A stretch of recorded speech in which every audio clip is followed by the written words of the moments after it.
It's Jake. We're doing a series here at Discover Dogs where we're going to answer some of the most common questions we receive in store.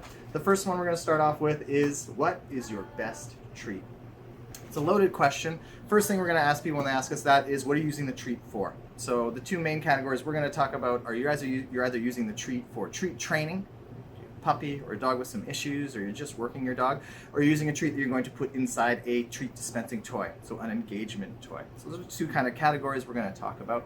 If you look over here, we have some larger treats. Those are great for going inside of engagement toys. This guy right here, circular, you can fit him into any toy. They go great in Kongs, they go great in our ever popular Snoop. Over here, we have smaller training treats. These guys are broken up a little bit, nice and tiny. You don't have to worry about breaking them up through the process of training. That's already done for you. And you can see that you can use a lot of these without having to worry about, giving too many to your dog. It's easier to use a bunch of them throughout the day. So we like to use smaller treats for treat training and larger, chunkier ones for putting inside of toys. We're going to talk about a few other things in regards to treats as well. So the first thing is ingredient list. That's the number one thing we find determines the value of a treat. That means that the lower the ingredient list, the more your dog is going to like it. The nice thing about our treat wall is if you look basically from here over, all of these treats are single ingredients. There's just one ingredient in there. That makes it pretty easy to shop on our treat wall.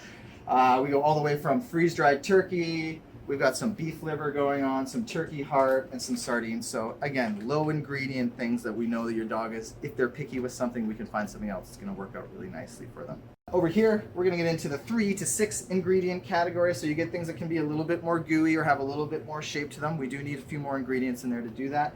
But again, we find if we keep that ingredient list as low as possible, the dogs are pretty crazy about that. So our toy stuffing treats are going to be ones that, again, are 2 ingredient or 1 ingredient, because just because it's going in a toy and it's a little bit bigger, we still want to keep the value super high.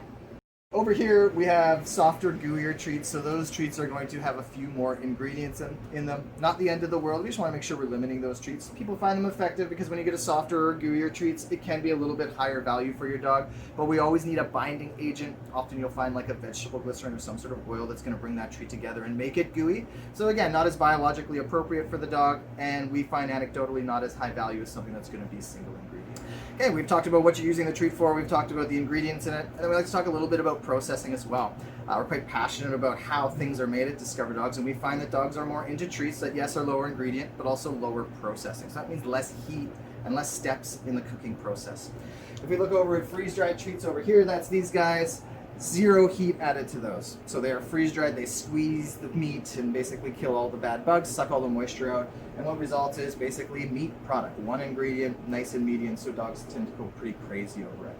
Over here we have dehydrated treats. So dehydrated treats are cooked at a little bit of a higher temperature, so you can call it like a hot sunny day or something like that. So a little bit of heat added to those.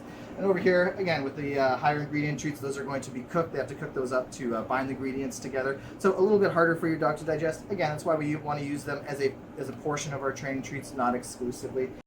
Okay, final thing we're going to talk about is sourcing. So where are things made, who makes them, and how are the animals treated that are in the products.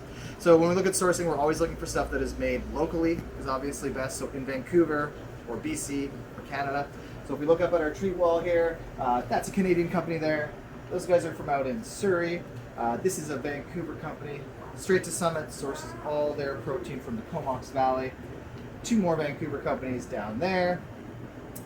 Wild Bites is also a Vancouver company. Wilder and Harrier, My Mighty Wolf, Zeal, those are all Canadian companies as well. So again, we're trying to employ people in our community, keep the money local, and make sure that the food and the treats are not traveling that far.